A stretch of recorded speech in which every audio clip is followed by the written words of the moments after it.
Friends ನಾವಿವತ್ತು Bengaluru railway station ಹತ್ರ ಇದ್ದೀವಿ ಸರ್. ಇವಾಗ ದರ್ಶನ್ ಅವರು ಒಳಗಡೆ ಆಗಿದ್ದಾರೆ ಕೇಸಲ್ಲಿ. ಏನಂತೀರಾ ಸರ್, ದರ್ಶನ್ ಅವ್ರು ಮಾಡಿ ಕೆಲಸ ಒಳ್ಳೇದಾ ಇದ್ದ? ಸರ್ ಅವ್ರು ಮಾಡಿದ್ದು ತುಂಬ ಕೆಟ್ಟದ್ದು. ಉಗ್ರಲ್ಲಿ ಹೋಗೋದನ್ನ ಕೊಡ್ಲಿ ಒಳಗೆ ಆ ಕೆಲಸ ಮಾಡ್ಕೊಂಡ್ರು. ಅವ್ನ ಮರ್ಯಾದಿನ ಅವನೇ ಹಾಳು ಮಾಡ್ಕೊಂಡ್ರು.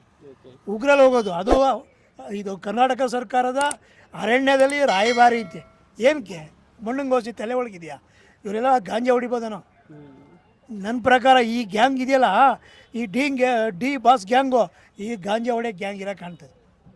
ಯಾಕೆ ಹೇಳ್ತೀನಂದರೆ ಈ ಉಗ್ರ ಇದಕ್ಕೆ ಕೆಲಸ ಅಷ್ಟೇ. ಪಾಪ ಅವನಿರೋದೇ ಸಣ್ಣಕ್ಲ ನೂಕರೇ ಬೀಳ್ತಾನೆ. ಅಲ್ಲಿ ಯಾರಿಗಾರು ಕರೆಸಿ ಇದೇಪ್ಪ ಅಧ್ಯಕ್ಷನ ಕರೆಸಿ ನೋಡ ಅವ್ನಿಗೆ ಹೇಳ ವಾರನ್ ಮಾಡಿದರೆ ಆಗೋಗಿತ್ತು. ಇಷ್ಟೆಲ್ಲ ಬೇಕಾಯ್ತು. ಅವಳು ಪವಿತ್ರ ಇವೆಲ್ಲ ಬೇಕಾಯ್ತ ಮಾಡೋದನ್ನ ಏನು ಗೊತ್ತಾಗ್ಬಾರ್ದು. ಓಕೆ ಸರ್, ಇನ್ನೂ ಅವ್ರ ಅಭಿಮಾನಿಗಳು ಇಲ್ಲ ನಮ್ಮ ಬಾಸ್ ಏನೂ ಮಾಡಿಲ್ಲ, ನಮ್ಮ ಬಾಸ್ ಒಳ್ಳೆಯವ್ರು ಅಂತವ್ರಲ್ಲ, ಅವ್ರಿಗೆಲ್ಲ ಏನು ಹೇಳ್ತೀರಾ? ಇವಾಗ ಇಷ್ಟು ದಿವಸ ಒಳಗಡೆ ಏನಕ್ಕಿದ್ರು ಹಂಗಾರೆ ಪೊಲೀಸ್ನವ್ರು ಕೆಟ್ಟವ್ರೇನ? ಇದು ಪೊಲೀಸರು ಕೆಟ್ಟವ್ರ, ಟಿ ವಿ ಕೆಟ್ಟವರ, ಇದು ಕೆಟ್ಟವರ, ಕೋರ್ಟ್ ಕೆಟ್ಟಿದ. ಅವಾಗ 28 ದಿವಸ ಇದ್ದರು. ಅವಾಗ ಅಂಬರೀಷು ಇದ್ದಿದ್ದಕ್ಕೆ ಅವರು ಆಚೆ ಬಂದಿದ್ದು. ಅಂಬರೀಷ್ ಅಣ್ಣ ಇಲ್ಲ ಅಂದರೆ ಬರ್ತಿಲ್ಲ. ಇವರೆಲ್ಲ ರಾಜ್ಕುಮಾರು, ವಿಷ್ಣುವರ್ಧನ್, ಈ ನಮ್ಮ ಅಂಬರೀಷ್, ಈ 3 ಜನನ ನೋಡಿ ಕಲಿಬೇಕು. ಅವ್ರು ನೋಡಿ ಅವ್ರ ಕಾಲದ ಹೋಗಿದ್ರು ಬರಲ್ಲ ಬಿಡಿ ಅವ್ರ ಬುದ್ಧಿವಂತಿಕೆ. ಓಕೆ ಸರ್, ಇವಾಗ ಎಲ್ಲರೂ ಬ್ಯಾನ್ ಮಾಡ್ಬೇಕು ದರ್ಶನ್ ಅಂತವ್ರೆ. ನಿಮ್ಮ ಪ್ರಕಾರ ಏನು ಬ್ಯಾನ್ ಮಾಡ್ಬೇಕು ಅವ್ರನ್ನ? ಇದೇನು ಬ್ಯಾನ್ ಆಗಲ್ಲ ಸರ್, ಖಂಡಿತ ಏನು ಬ್ಯಾನ್ ಆಗಲ್ಲ.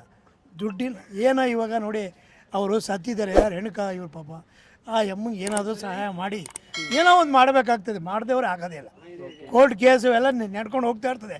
ನಿಮಗೆ ಎಂತೆಂಥ ಕೇಸ್ಗಳಿದ್ದಾವೆ ಎಲ್ಲ ಹೊಡೆದೋಗುವ. ಇದೂ ಅಷ್ಟೇ ಹೊಡೆದೋಗ್ತದೆ. ಏನೋ ಅವ್ರಿಗೆ ಆಗೋದನ್ನ ಒಳ್ಳೇದು. ಅಷ್ಟು ಜನ ಇದ್ದಾರೆ. ಇಲ್ಲ ಇದು ರೇವಣ್ಣದು ಇವ್ರದೆಲ್ಲ ಕೇಸ್ ಮುಚ್ಚಾಕಿ ಇವ್ರದ್ದು ಹೊಸದು ಎತ್ತಿದ್ದಾರೆ ಅಂತವ್ರೆ, ಅವ್ರಿಗೆಲ್ಲ ಏನು ಹೇಳ್ತೀರಾ? ಅಯ್ಯೋ ಅಲ್ಲ ಇವಾಗ ರೇವಣ್ಣನ ಬಿಡಿ, ಅವ್ರವ್ರ ಅನುಭವಿಸ್ತಾರೆ. ಅಹಂಕಾರ ಪ್ರತಿಯೊಬ್ಬರಿಗೂ, ಮನುಷ್ಯನಿಗೆ ಎಲ್ಲರಿಗೂ ಅಹಂಕಾರ ಇದೆ. ದುರಹಂಕಾರ ಇರಬಾರ್ದು.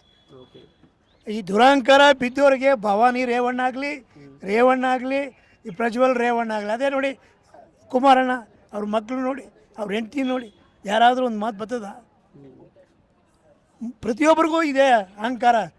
ಆ ದುರಹಂಕಾರ ಇರಬಾರ್ದು. ಈ ದುರಹಂಕಾರನೇ ಅವ್ರಿಗೆ ತೋರಿಸ್ತಾರೆ. ಓಕೆ ಸರ್, ಕೊನೆಯದು ಏನು ಹೇಳ್ತೀರಾ? ದರ್ಶನ್ ಅವ್ರು ಏನಾದರೂ ಈ ವಿಡಿಯೋ ನೋಡಿದ್ರೆ ಮತ್ತೆ ಅವ್ರ ಫ್ಯಾನ್ಸ್ಗೆಲ್ಲ ಹಣ ಖಂಡಿತ ಅವ್ರು ಆಚೆ ಬರ್ತಾರೆ. ಓಕೆ ಆಯಿತಾ? ಅವಾಗಾದರೂ ಬುದ್ಧಿ ಕಲಿಬೇಕಿದು. 2ನೇ ಸಲ 3ನೇ ಸಲ ಸಹವಾಸ ಸಂಘ ಅವೆಲ್ಲ ಬಿಡಬೇಕು.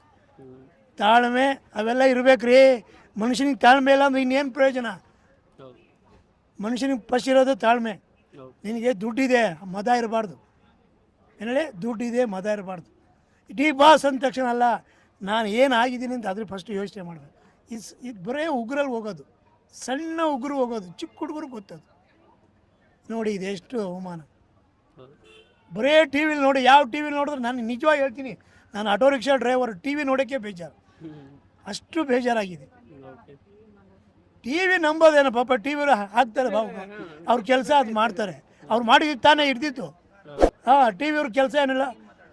ಇವಾಗ ರೇವಣ್ಣ, ಇವಾಗ ಅದು ಪ್ರಜ್ವಲ್ದು ಅಲ್ಲ ಇವಂದು ಆಯಿತು. ಇವಾಗ ಸುರಾಜ್ ರೇವಣ್ಣದು ಆಗ್ತಾವ್ರೆ ಬಂಧನ. ಇನ್ನೇನು ಅದೇ. ನಾನು ಅದಕ್ಕೆ ಟಿ ವಿ ನೋಡೋದೇ ಬಿಟ್ಬಿಟ್ಟಿದ್ದೀನಿ. ಅದೇನೋ ನಾನೇ ನೀವು ಬೇಜಾರು ಮಾಡ್ಕೋಬೇಡಿ. ಅದೇನು ಲೈಂಗಿಕ ಅಂತದ್ದೇನು ಅಂತ ಗೊತ್ತಿಲ್ಲ ಸರ್. ಪ್ರಮಾಣಲ್ಲೂ ನನಗೇನು ಗೊತ್ತಿಲ್ಲ. ನಾನು 60 ವರ್ಷ. ಅರ್ಥ ಆಯ್ತಾ? ಆ ಲೈಂಗಿಕ ಅದೇನು ಏನೋ ಇದರಲ್ಲಿ ಈ ರಾಜಕೀಯ ಜಾಸ್ತಿ. ನಿನ್ನನ್ನು ನಾನು ತುಳಿಬೇಕು, ನನ್ನನ್ನು ಇನ್ನೊಬ್ಬ ಇಷ್ಟೇ. ಇದು ಈ ಮಟ್ಟಕ್ಕೆ ಬಂದಿದೆ. ಓಕೆ, ಕೊನೆಯದಾಗಿ ನೀವು ಹೇಳ್ತಿರೋದು ದರ್ಶನ್ ಮಾಡಿದ ತಪ್ಪು ಅಂತ? ತಪ್ಪು. ತಿರ್ಗಾ ಬಂದೇ ಬರ್ತಾರೆ. ಒಳ್ಳೇದಾಗಲಿ.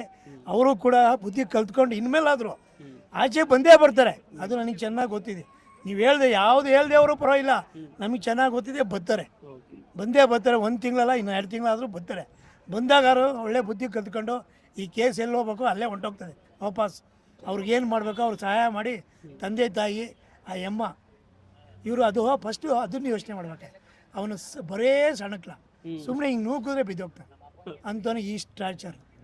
ಈ ಸ್ಟಾರ್ಚರ್ ಕೊಡೋರು ಹೆಂಗೆ ಗೊತ್ತಾರ? ಇದೇನೋ ಅಂತಾರಲ್ಲ, ಈ ಗಾಂಜಾವ್ರು ಇದ್ರೇ ಅದು ಇಲ್ಲ ಅದು ಅವ್ರಿಗೆ ಗೊತ್ತಾಗಲ್ಲ. Okay sir, thank you sir. ನೀವೇನು ಹೇಳ್ತೀರಾ? ನಾವೇನು ಹೇಳ್ಬೇಕಂದ್ರೆ ಅದೇ ಹೇಳಿಲ್ವ. ಇವಾಗ ಇವ್ರು ಹೇಳಿದ್ರಲ್ಲ, ಕೊಡ್ಲಿಲ್ಲಿ ಹೋಗೋದು ಉಗ್ರಲ್ಲಿ ಹೋಯ್ತು ಅನ್ನಂಗೆ. ಉಗ್ರಲ್ಲಿ ಹೋಗ್ಬೇಕಾಯ್ತು, ಕೊಡ್ಲಿ ತಗೊಂಡ್ರು. ಈಗ ಅಭಿಮಾನಿಗಳ ತಪ್ಪೇ ಮಾಡಿಲ್ಲ ಅಂದರೆ ಇನ್ನು ಲಾಯರ್ ತಪ್ಪು, ಜಡ್ಜ್ ತಪ್ಪು, ಪೊಲೀಸರು ತಪ್ಪು. ಅರ್ಥ ಆಯ್ತಾ? ಈಗ ಅವ್ನು ತಪ್ಪು ಅಂದಮೇಲೆ ಹೂನಪ್ಪ ತಪ್ಪು ಇವತ್ತೆಲ್ಲ ನಾಳೆ ಬದೇ ಬರ್ತಾರೆ. ಡಿ ಬಾಸ್ ಏನು ಅಂತ ಡಿ ಬಾಸ್ಗೆ ಗೊತ್ತಿದೆ, ಈಗ ಡಿ ಬಾಸ್ ಫ್ಯಾನಿಗೆ ಗೊತ್ತಿದೆ. ಈಗ ಡಿ ಬಾಸ್ ತಪ್ಪಾಗಿರೋದಕ್ಕೆ ಯಾರೇನು ಮಾತಾಡೋಕ್ಕಾಗಲ್ಲ. ಈಗ ತಪ್ಪಾಗಿದ್ರೆ ಇವತ್ತೆಲ್ಲ ನಾಳೆ ಅವ್ರು ರಿಲೀಸ್ ಆಯ್ತಾರೆ. ಅವ್ರು ಎಂಥ ನಾರ್ಮಲ್ ಆ್ಯಕ್ಟ್ರ್ ಅಂತ ಅಲ್ಲ, ಸರಿನಾ? ಅವರು ಹೈಟೆಕ್ ಆಡ್ರು. ಮತ್ತು ಆ ಆರ್ಡ್ರಲ್ಲಿ ಇವಾಗ ಏನೋ ತಪ್ಪಾಗ್ಬಿಟ್ಟಿದೆ. ಇವಾಗ ಇವತ್ತೆಲ್ಲ ನಾಳೆ ಬಂದು ನಿಜಾಂಶ ಅಂತ ಗೊತ್ತಾದಾಗ ಅವ್ರಿಗೂ ಫ್ಯಾನ್ಸ್ಗೂ ಅರ್ಥ ಆಯ್ತದೆ. ಹೂನಪ್ಪ ನಿಜಾಂಶ ಅರ್ಥ ಆಯಿತು ನಮಗೆ. ಅದನ್ನ ಬಿಟ್ಟು ಇವಾಗ ಏನಾಗಿ 2-3 ತಿಂಗಳು ಇವಾಗ 4ನೇ ತಾರೀಕು ಏನು ಕೊಟ್ಟಿದ್ದೀರೋ ಅದೇನಾದ್ರು ಒಂದು ಡಿಸೈಡ್ ಆಗುತ್ತೆ. ಆ ಡಿಸೈಡ್ ಆದಾಗ ಅವಾಗ ಫ್ಯಾನ್ಸ್ಗೂ ಗೊತ್ತಿರ್ತದೆ. ಈಗ ತಪ್ಪಿಲ್ಲ ಅಂದ್ಬಿಟ್ರೆ ಏನು ಅರ್ಥ ಅಲ್ಲಿಗೆ? ಇವಾಗ ಸುಮಾರು ಜನ ಅಷ್ಟು ಜನ ತಪ್ಪಿಲ್ಲ ಅಂದ್ಬಿಟ್ರೆ ಇವಾಗ ಜಡ್ಜಿಗೆ ಲಾಯರ್ ಯಾಕೆ ಕೊಟ್ಟೆ ಯಾಕೆ? ಇವಾಗ ಅದಕ್ಕೆ ಇವಾಗ ಅದೇನೋ ಯಾರು ತಪ್ಪು ಮಾಡಿದ್ರೆ ಅವ್ರೇನು ಮಾಡಿಲ್ಲ, ಇಲ್ಲ ಯಾರು ಸರಿ ಮಾಡಿದ್ರೆ ಅವ್ರೇನು ಮಾಡಿಲ್ಲ. ಅರ್ಥ ಆಯ್ತಾ? ಈಗೇನೋ ಒಂದು ತಪ್ಪಾಗಿದೆ ಅದನ್ನ ನಡ್ಸ್ಕೊಂಡು ಹೋಗ್ತಾರೆ ಅಷ್ಟೇ. ಓಕೆ ಅಣ್ಣ, ಥ್ಯಾಂಕ್ ಯು ಸೊ ಮಚ್.